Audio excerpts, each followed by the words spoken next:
We're following breaking news right now out of the west side of town, where we have a full closure of I-70 for a tanker that is on fire along I-70, along the westbound side of I-70, going up Lookout Mountain.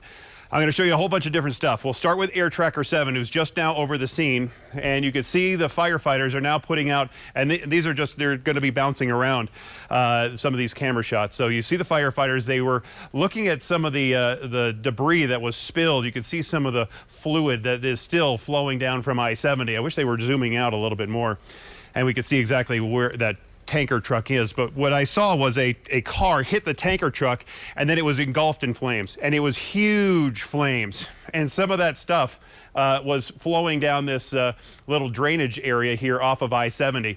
So as they pull back, you can see both sides of I-70, both the eastbound side is closed back at Lookout Mountain at that exit.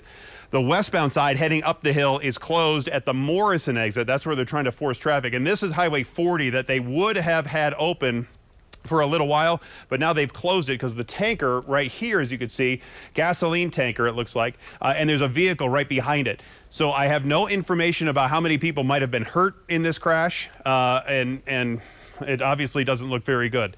So this is the westbound side of I-70. Here's the tanker truck, and here's that other car right there. And we had at one point just huge flames coming out of here. So the fire department came in there, got the fire out, which is good news, but you could see some of that debris has flowed now into the eastbound side of I-70, and that's why that is closed down. And since they have Highway 40 here closed down, that would be the alternate route. And I'm anticipating that they'll be able to reopen that route here in just a little bit, because the fire is basically out. So there's no danger to the folks that would be driving here on Highway 40. But you see that CDOT camera, or the CDOT truck right there, that's still blocking the roadway. And I'm wondering if Jefferson County, that looks like a Jefferson County car, would say that it's okay. And here comes a fire truck as well. I want to take you first. We were seeing, obviously, from Air Tracker 7, just on the other side of it, I want to take you to the CDOT cameras. I have 4 different cameras set up for you. This is the westbound side where traffic's being diverted right over here by the dinosaur parking lots. There's that Harley dealership, there's the hotel over there, and that's where they are diverting traffic. Now for these folks, the best thing to do is actually go up. If you have to go on I-70, you can go on either 285 through Evergreen, and then you can come back on Evergreen Parkway back to I-70. You could also take Highway 6 up Clear Creek Canyon.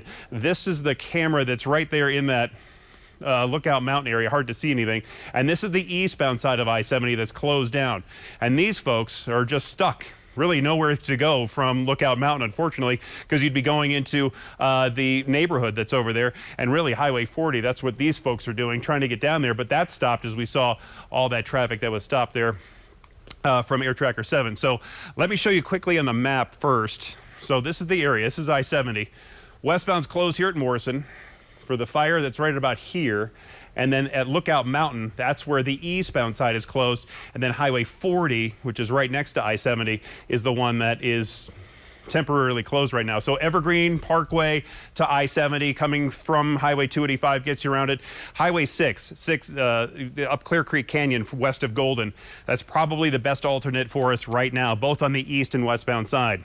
So coming from Golden, you take Highway 6 all the way to where it splits at 119, and then you continue over to I-70 at the bottom of Floyd Hill. Same thing on the eastbound side. You get over to Highway 6, and you get back over here to Golden and avoid I-70 altogether. So let's go back to Air Tracker 7 to see what they're seeing right now. So there's your semi cab.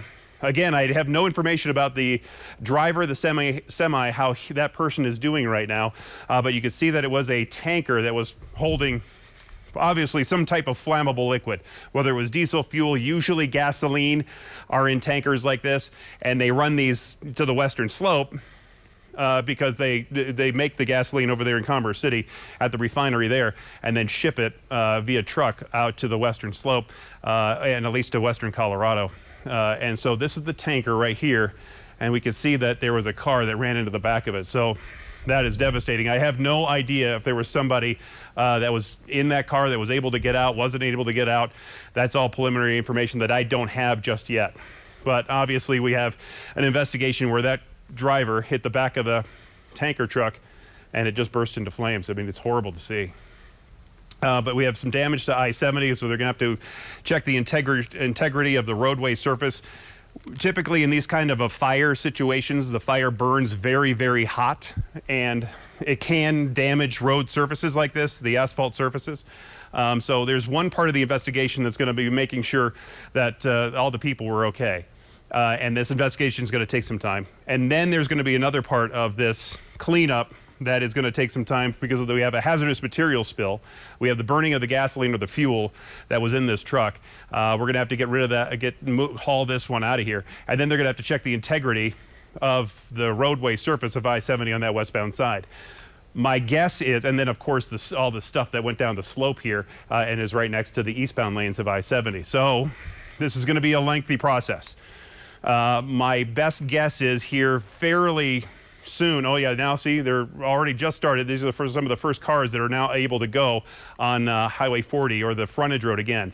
This is going to be what we're going to use to get around this problem of I-70. Both the eastbound and westbound side are going to use Highway 40, the frontage road, basically, between Lookout Mountain and the Morrison exit, both on the east and westbound side. There are a bunch of vehicles here that are trapped behind the issue. They will probably allow some of those folks to get through, clear that out, and then keep the eastbound side closed for a little while for the investigation. But it looks like the eastbound side will open much sooner than the westbound side of I-70. So this is going to be a devastating investigation that's going to take some time, unfortunately. It's just, you know, I've seen a lot of crashes in my time, and this is one of the worst ones. And you hate to see this kind of a crash, and it's just too early to, to think about how this might have happened, whether somebody was just going a little too fast, hit the back of the truck, and then it burst into flames. So they're still putting water on the scene right now. The firefighters are, and this is going to be a process that's going to take a long time to clean up, unfortunately. So again, westbound I-70 is closed at the Morrison exit. It will be for undetermined amount of time, but expect it to be hours long.